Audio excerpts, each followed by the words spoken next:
Bismillahirrahmanirrahim. Assalamualaikum warahmatullahi wabarakatuh. Apa kabarnya semua anak-anak pada pagi hari ini? Oke, alhamdulillah semuanya dalam keadaan kabar baik ya. Pada pertemuan kali ini kita akan membahas materi mengenai hakikat mencintai Allah, khauf, raja, dan tawakal kepadanya. Nah, sebelum mulai pembelajaran hari ini, Ibu mau absen kalian dulu satu persatu. Yang namanya dipanggil, silahkan bilang hadir. Untuk perempuannya bilang hadiroh ya. Aaliyah Putri Dwisari hadir. Oke. Kansa Isni Sabita. Oke. Rifa Syifaulana. Sarah Sahwah. Rizka Ramadhani. Raffi Purnawijaya, Farin Syah Malik, Husen. Oke, semuanya alhamdulillah hadir ya. Gimana nih kalian pada hari ini? Apakah masih semangat? Oke, bagus ya, semuanya masih pada semangat. Nah, sebelum kita masuk ke subbab kita pada hari ini yang telah tadi sudah Ibu sampaikan, sekarang Ibu mau tanya nih sama anak-anak semua. Anak-anak semua masih pada inget gak sih pekan lalu itu kita telah membahas materi tentang apa? Yang inget boleh angkat tangan. Oke, Aal, coba materi tentang apa sih kita pada pertemuan pekan lalu? Iya, betul. Pada pekan lalu kita telah membahas tentang materi larangan mendekati zina. Jadi apa sih zina itu? Zina adalah perbuatan tercela, perbuatan terlarang atau hubungan suami istri yang dilakukan pada perempuan dan laki-laki sebelum menikah. Nah, jadi larangan zina ini telah disebutkan dalam Quran ya, dalam Al-Quran. Siapa yang bisa memberi tahu atau mengingatkan teman-temannya nih, dalam Quran surat apa dan ayat berapa larangan untuk mendekati zina? Ya, ayo, boleh Sarah? Dalam Quran surat apa? Betul, dalam Quran surat Al-Isra ayat 32 telah dijelaskan dengan tegas bahwa mendekati zina adalah sesuatu yang terlarang. Di situ dijelaskan pada artinya, yaitu janganlah kalian sekali-kali mendekati zina. Oke, bagus ya, kalian semua pada inget nih materi tentang pekan lalu yang sudah kita bahas. Berarti kita udah bisa masuk materi baru pada hari ini.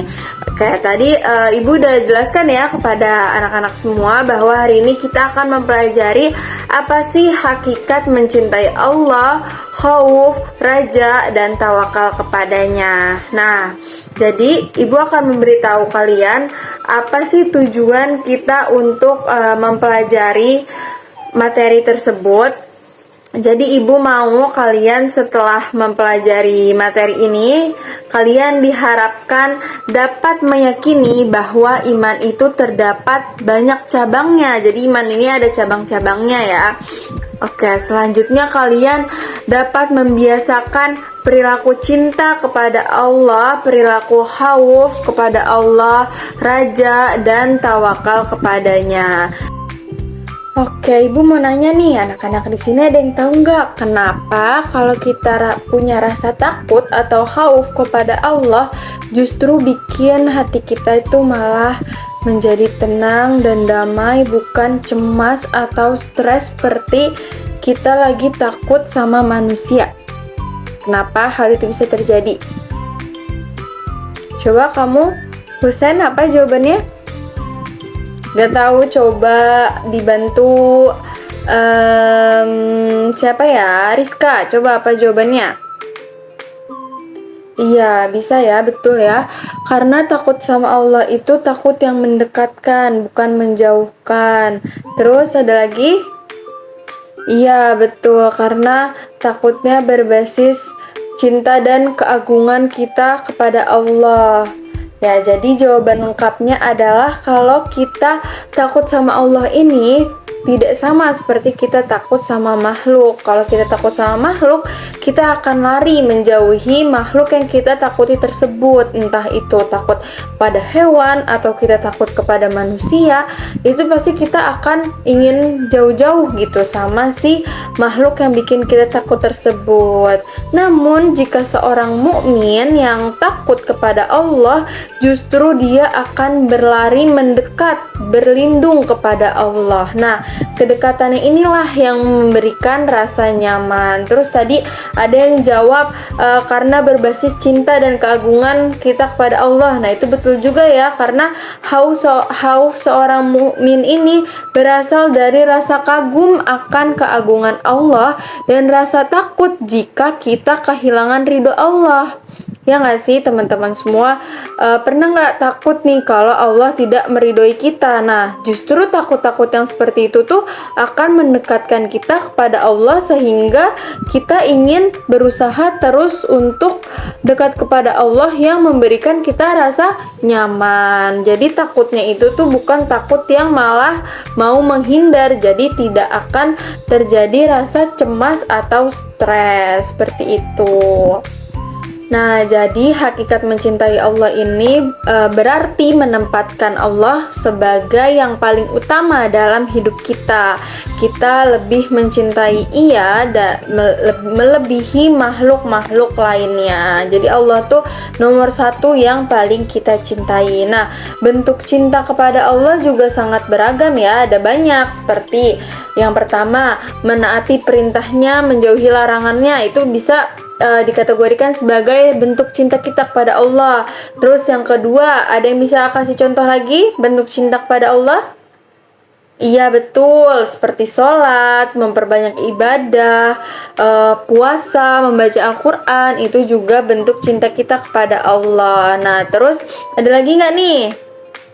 Iya betul, menjadikan Allah sebagai tempat bergantung dan berharap. Jadi kita ini hanya berharap, hanya bergantung kepada takdir Allah, kepada kuasa Allah, seperti itu.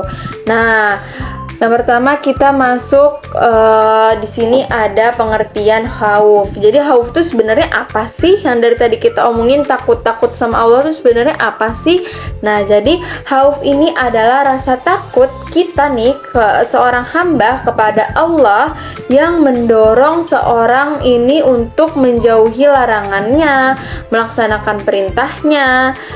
Nah, rasa takut ini bersifat positif seperti yang sudah kita bahas tadi ya. Takut ini tidak memberikan rasa cemas, tidak memberikan rasa gelisah. Justru ini nih takutnya ke arah positif yang akan mencerminkan hormat dan kesadaran akan tanggung jawab kita di akhirat. Kita sadar kalau nanti segala sesuatu yang kita lakukan di dunia ini akan diminta pertanggungjawabannya. Jadi kita ada rasa takut ketika melakukan kesalahan, ketika melenceng dari aturan-aturan Allah. Selanjutnya ada raja. Raja adalah sikap penuh harapan kepada Allah untuk rahmat dan ampunannya serta keyakinan bahwa Allah akan memberikan kita yang terbaik. Nah, sikap ini nih mendorong kita untuk menjadi optimisme dan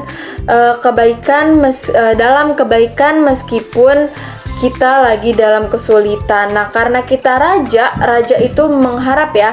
Karena kita mengharap sesuatu kepada Allah, kita yakin bahwa Allah tuh bisa memberikan apa saja yang kita minta jika selama itu masih dalam kebaikan ya. Menurut Allah itu baik untuk kita, pasti akan diberikan kepada kita. Nah, jadi kita nih hanya berharap, hanya penuh harapan kita hanya kepada Allah. Nah, itu tuh adalah pengertian dari sikap raja.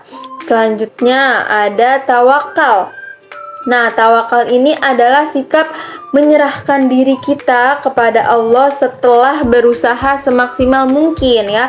Tadi kan raja tuh kan berharap. Nah, tawakal ini nih menyerahkan diri setelah berusaha. Jadi setelah berusaha, tapi setelah berusaha ya, nggak boleh kita tahu-tahu pasrah aja gitu menyerahkan diri. Kalau cuma menyerahkan diri tanpa usaha, itu namanya bukan tawakal, tapi namanya pasrah gitu ya.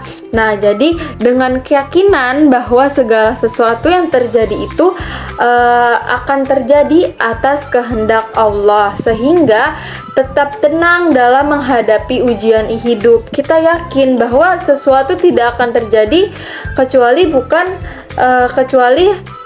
dengan kehendak Allah. Jadi kita santai aja karena semuanya tuh sudah diatur, sudah atas kehendak Allah. Selagi kita berusaha, bertawakal, pasti kita akan mendapatkan sesuatu yang baik. Nah, selanjutnya ada penerapan sikap. Jadi dari 3 tadi, dari khauf, raja, dan tawakal, di sini ada penerapannya nih. Yang pertama, khauf ini penerapan sikapnya yaitu menghindari perbuatan maksiat dan selalu bertakwa kepada Allah. Nah, karena tadi khauf itu artinya takut kepada Allah ya.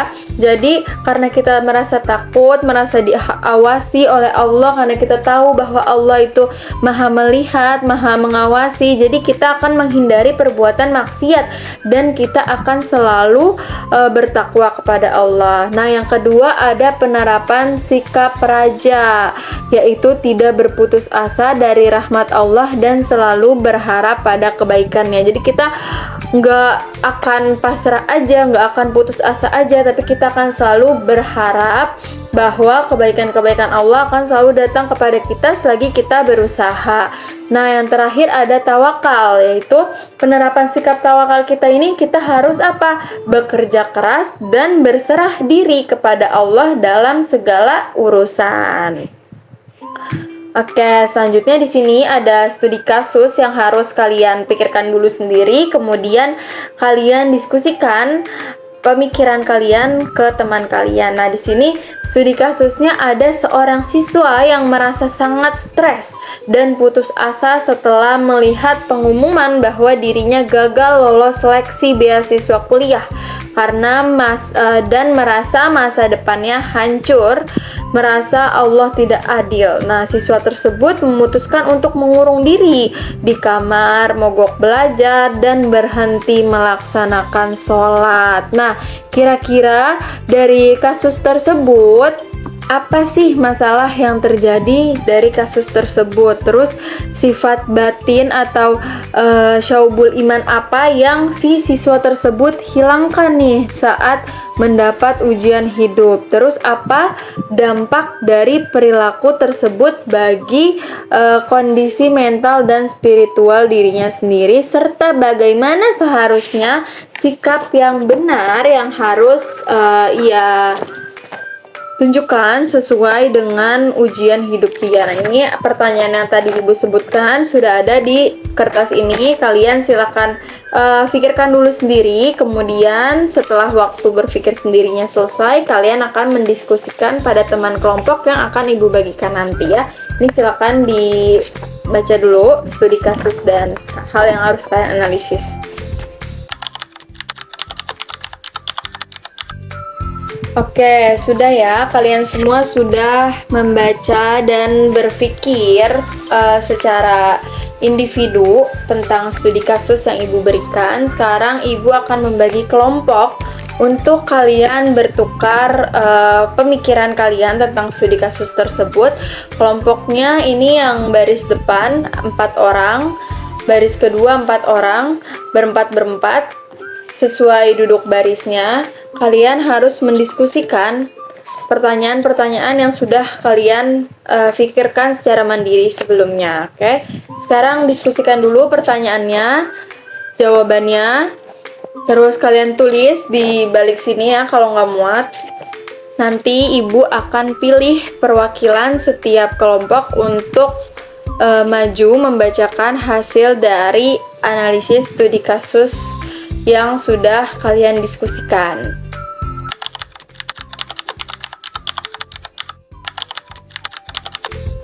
Oke, kalian semua udah memaparkan satu persatu hasil diskusi dari studi kasus yang telah kita bahas tadi ya. Jadi Ibu mau memberikan kesimpulan dari jawaban-jawaban yang sudah kalian paparkan satu-satu tadi ya. Jadi pertanyaan pertama di sini, apa masalah utama dari studi kasus tersebut? Ya, jadi dari studi kasus yang sudah kita bahas tadi, masalahnya yaitu ada seorang siswa yang mengalami rasa putus asa, mengurung diri dan mogok ibadah karena tidak lolos seleksi beasiswa. Betul? Iya, tadi jawabannya pada seperti itu ya. Jawabannya udah pada betul ya. Nah, pertanyaan kedua, sifat yang dilanggar atau hilang, syubul iman apa yang hilang dari siswa tersebut? Nah, yang hilang ini ia kehilangan sifat raja atau harapan akan rahmat Allah dan tidak memiliki sifat, betul, ia tidak memiliki sifat tawakal. Nah, pada betul semua nggak tuh tadi jawabannya? Ya, pertanyaan ketiga, dampaknya. Kira-kira dampak untuk mental dia apa ya? Dampak untuk spiritual dirinya sendiri dari perilaku dia tuh apa ya? Nah, dampaknya itu pikirannya menjadi stres atau tekanan batin, terus mengotori hati karena dia berprasangkanya tuh buruk kepada Allah. Dia tidak memikirkan prasangka yang baik, tidak berharap kepada Allah.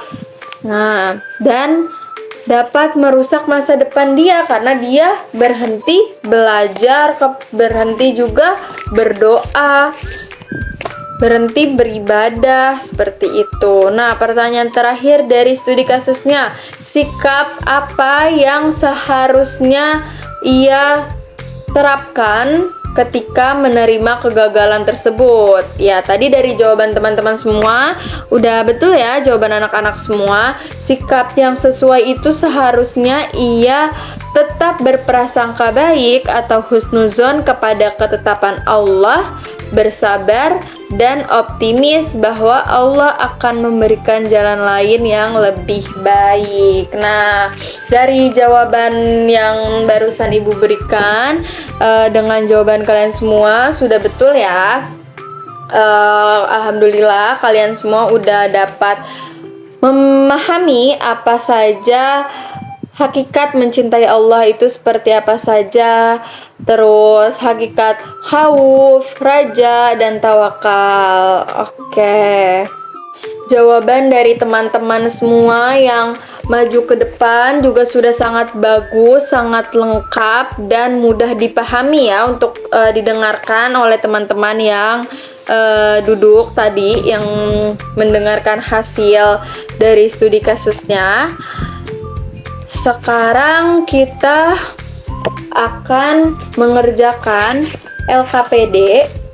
Ibu akan membagikan kalian LKPD yang harus kalian kerjakan di rumah ya. Ini silakan dioper. Satu orang satu.